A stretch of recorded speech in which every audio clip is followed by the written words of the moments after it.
a traveling preacher, a message of love, and a movement that grew across continents.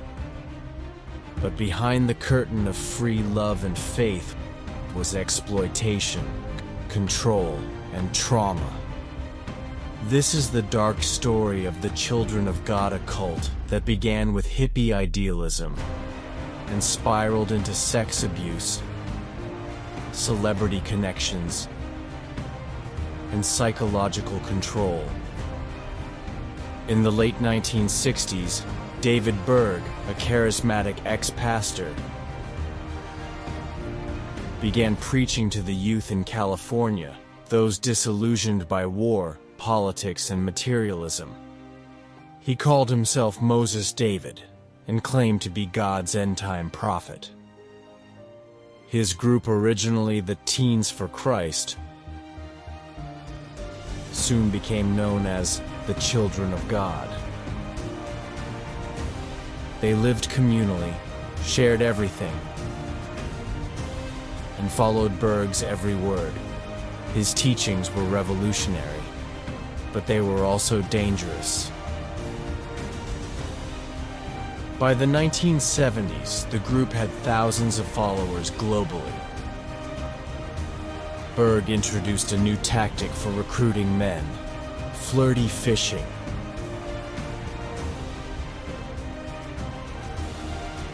Sending women to seduce strangers into joining, under the claim it was God's love. This tactic blurred morality, consent, and religious justification. And it wasn't limited to adults. Berg encouraged sexual openness at all ages, even with children, a doctrine that would scar generations. Berg communicated with his followers through thousands of letters known as the Mo letters. They were handwritten,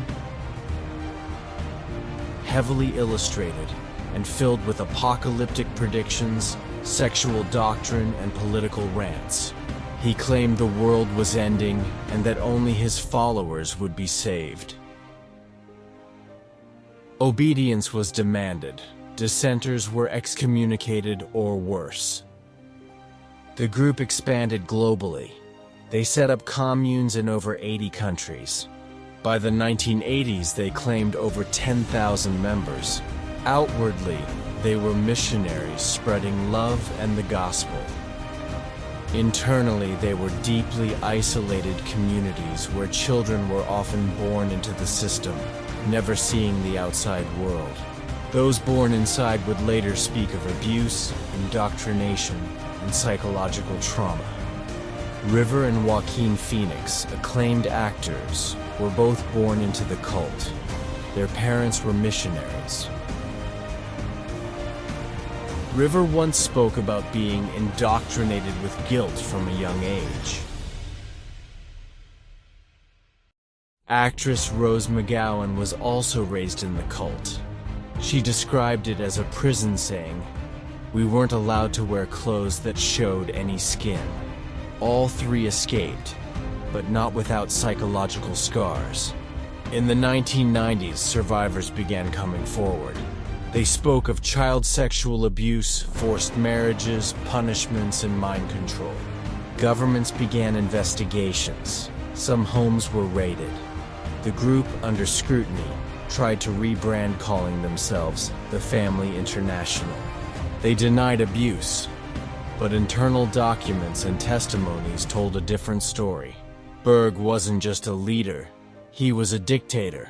He used isolation, spiritual manipulation, and sexual control to bind his followers to him.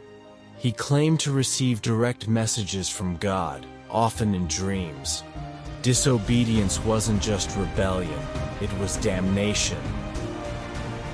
After Berg's death in 1994, leadership passed to his wife, Karen Zerbe. The group has largely faded from public view, now existing quietly online. But the trauma lives on. Many survivors suffer PTSD. Others formed support groups to process what happened. The cult may have changed names, but its impact is forever etched in the lives it touched. What began as a movement of peace turned into a global web of control, abuse, and silence. The children of God promised love, but delivered pain. This is Geeky Bits. Subscribe for more untold stories that deserve to be remembered.